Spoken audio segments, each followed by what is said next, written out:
Hi friends, Timothy Nelson, Artistic Director of InSeries.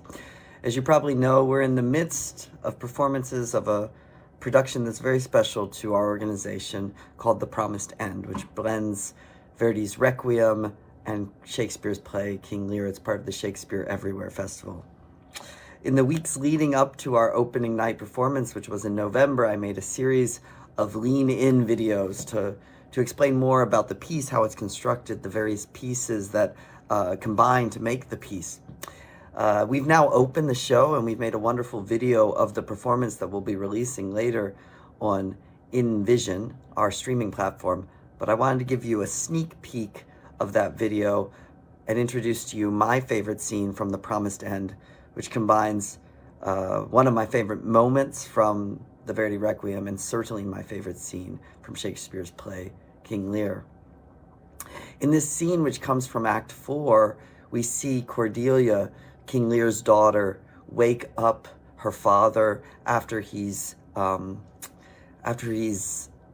unconscious from his madness, the madness that we saw in Act 3, the famous storm scene. It's the reason that we included this piece in a season themed around resurrection. There are many resurrections, multiple reflecting and refracting resurrections in the play King Lear, but the truest resurrection scene is this scene.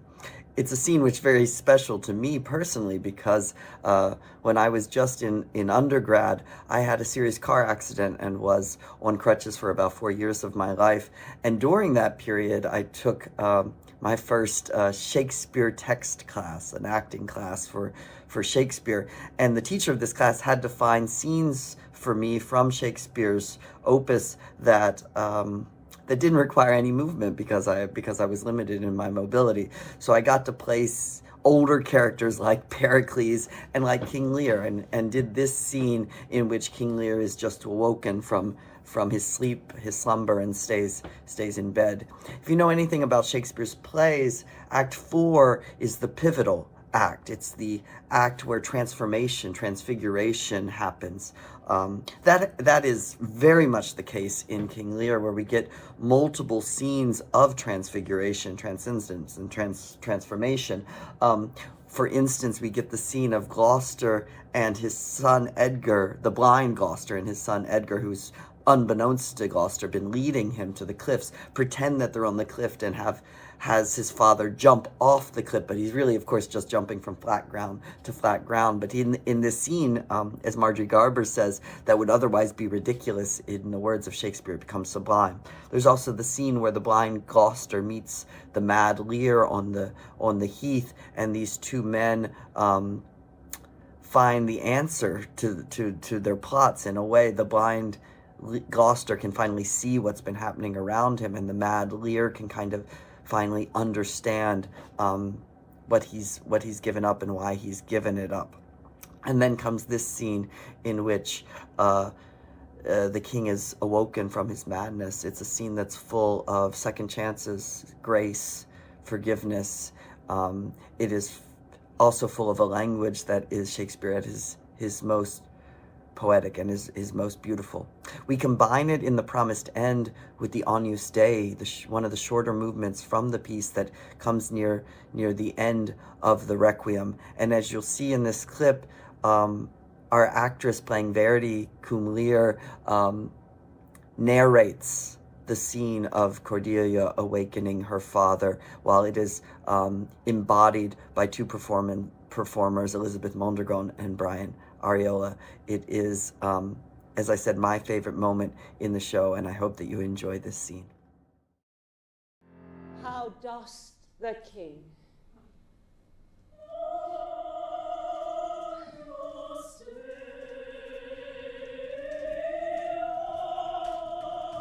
Done, spent, expired, as now oppressed nature sleeps. Kind gods, cure this great breach in his abused nature. The untuned and jarring senses, oh, wind up this child-changed father. Wake, O king, you have slept so long. You do me wrong to take me out of the grave. I said, She replies, "Let restoration hang thy medicine upon my lips." And then she kisses me. And now and then an ample tear trills down her delicate cheek. Sunshine and rain at once, her smiles and tears are like a better way. Those happy smilets that play on her right lip seem not to know what guests are in her eyes. Which parted fences pearls from diamonds drop. Sorrow would be a rarity most beloved if all could so become it. I cry out, "Thou art a soul in bliss, but I am bound upon a wheel of fire, that mine own tears do scald like molten lead. You are a spirit, I know. Where did you die? Where have I been? Where I am a fair daylight. I am mightily abused. I should even die with pity to see another thus. I know not what to say. I will not swear these are my hands. Would I were assured of my condition. But she insists. "Oh, look upon me, sir, look but up. And hold your hand in benediction o'er me."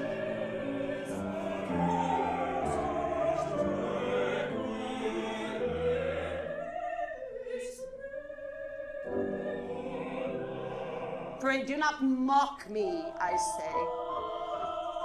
"I am a very foolish, fond old man.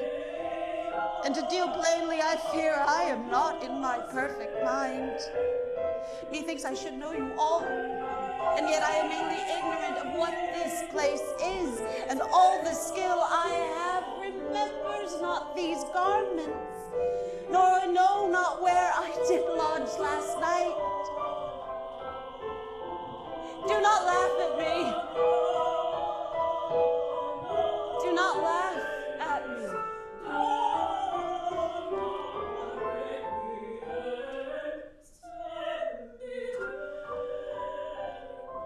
And with words she wipes my eyes.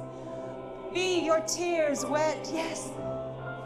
Faith, I pray weep not. Love is without cause.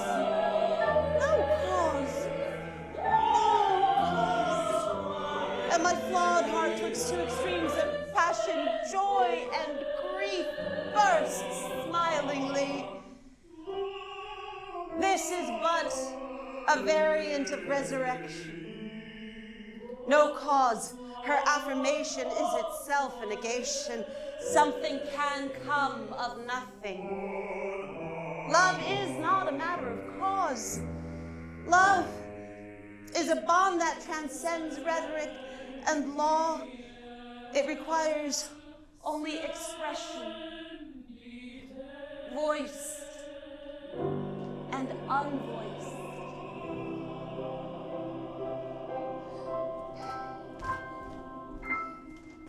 You must bear with me.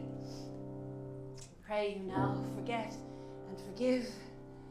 I am old and foolish.